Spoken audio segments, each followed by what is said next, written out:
Hello guys, and welcome back to Freedom Forest. This video is going to be all about creating a hotbed. If you haven't heard of a hotbed before, basically what it is a way of creating heat to help or aid in the germination of seeds, especially important early in the season when sowing outdoors wouldn't quite be possible yet, so we want a head start. So effectively it's like having one of those heated propagators that you can plug into the mains, but a hotbed is using the natural process of organic matter composting to create that heat for our seeds.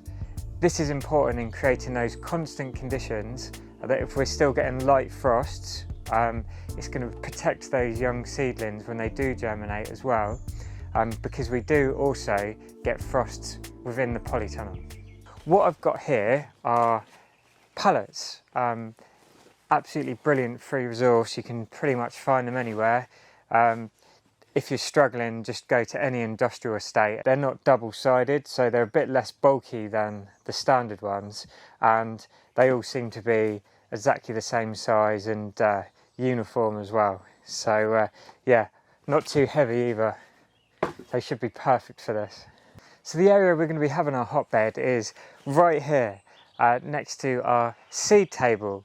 And I just made this the other day. This was just out of all reclaimed materials, and I also made a video on that with some tips on just generally how to put wood together and make things if you're kind of new to DIY. So check that video out.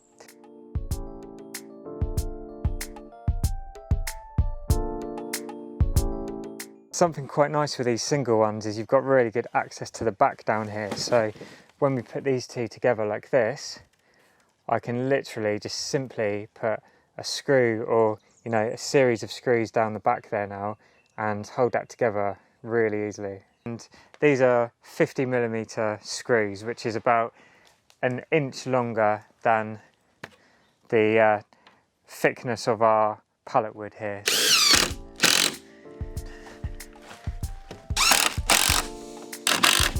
I think what we're going to do, just to see how it goes, because it's nice to trial with things and experiment, is maybe just line this with either 1 or 2 layers of cardboard. We've got tons of big cardboard boxes here, and see how it goes. Obviously if that cardboard rots down and it starts billowing out the sides, then next time then I know to maybe fill these or kind of just put smaller ones in, so we've still got a bit of airflow through there, but I reckon it'll be okay. Now with the cardboard, we like to remove things like this. If it's got kind of like these metal like staples on, and also things like this, if there's any plastic on here, take all that off as well, so we've just got the cardboard.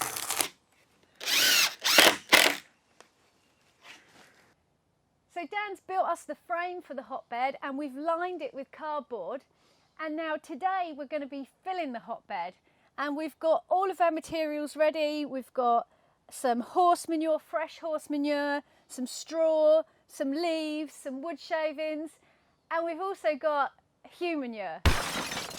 We've got what? So Laurie's done a nice job of lining this with cardboard now, so we can now move to the next step of beginning to fill this up. Alright, we're going to start off here with some nice leaves.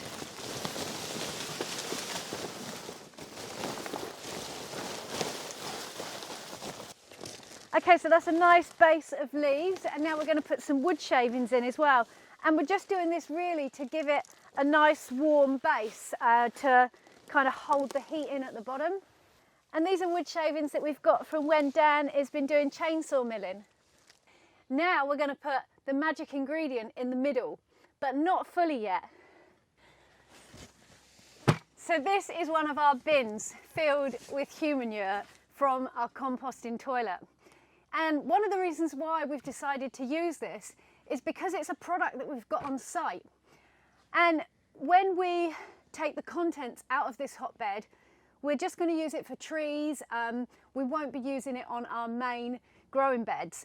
But in here, this is something that we need to dispose of, and by putting it into our hotbed, it will help it compost a lot quicker. So the plan is, we've put the bin as it is, as you can see now, into the middle. Now what we're going to do is pack out all of our other materials around this bin to create a void. And then once we've done that, we're going to tip the Humanure into the middle to keep it nicely contained right in the centre of this heap where it's going to be hottest. That's my boots filled with wood shavings. Got some straw here as well from when I was getting the fresh horse manure the other day. We're actually going to be putting this one on later in the process, the actual manure itself, because that seems to be, out of all these bags, the things that are giving off the most heat at the present time. So the Humanure in the bins that we're using today has been sat here for at least 3 to 6 months, and so far from what we've checked, it doesn't have any bad smell or odour to it. That's it. Run it, I'll do it in one. Okay.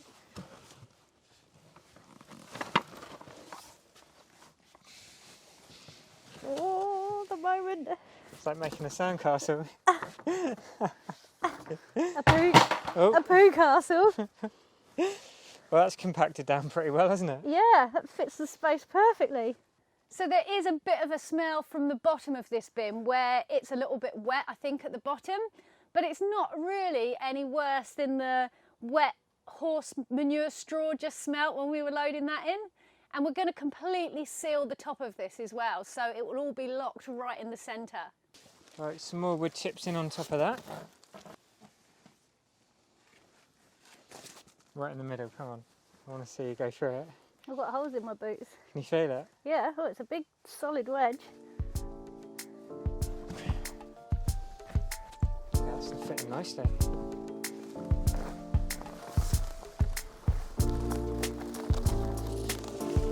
On the outside.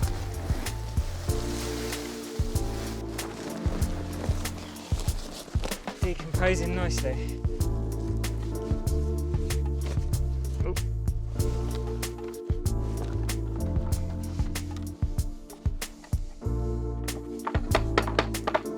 Okay, so that's 2 bins of Humanure, loads of leaves, loads of wood shavings. It really has taken a lot of materials to pack this out. And now what we're going to put on top is all of our horse manure, because that's going to give off the most heat for our little seedlings that are going to be sat on top, keeping nice and snug and warm.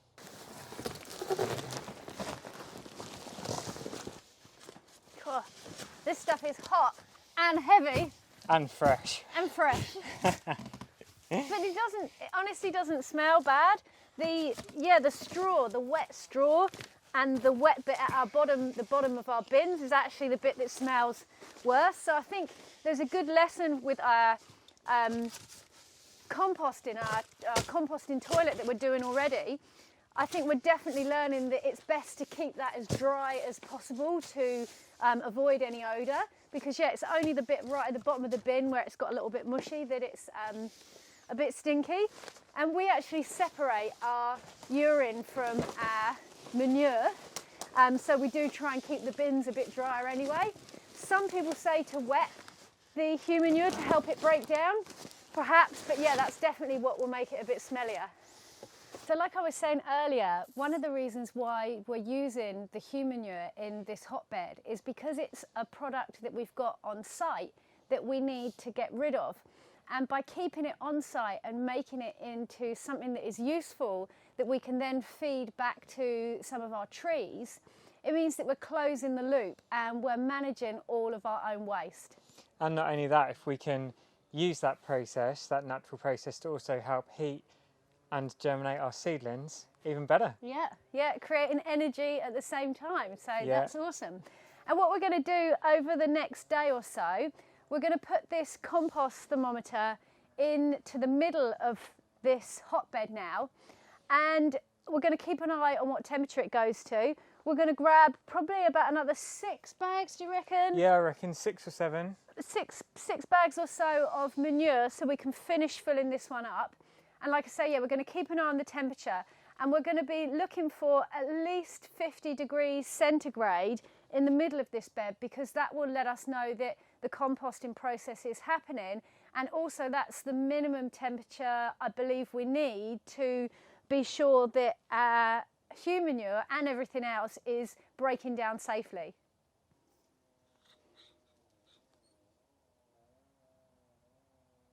So it's now 6 days on, and in the meantime we've added 6 or 7 more bags of manure, and then we've added a top layer of some fresh grass cuttings just to top it all off, and we've also added a couple of watering cans of water just to get things activated and the heat rising.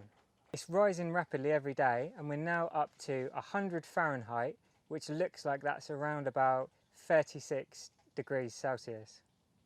I've also added 2 little raised sections with some pallet wood here so that we can drape frost cloth over the top of this without it sitting on top of the plants, and I've made a pallet inside here that fits exactly in to sit our trays on as well.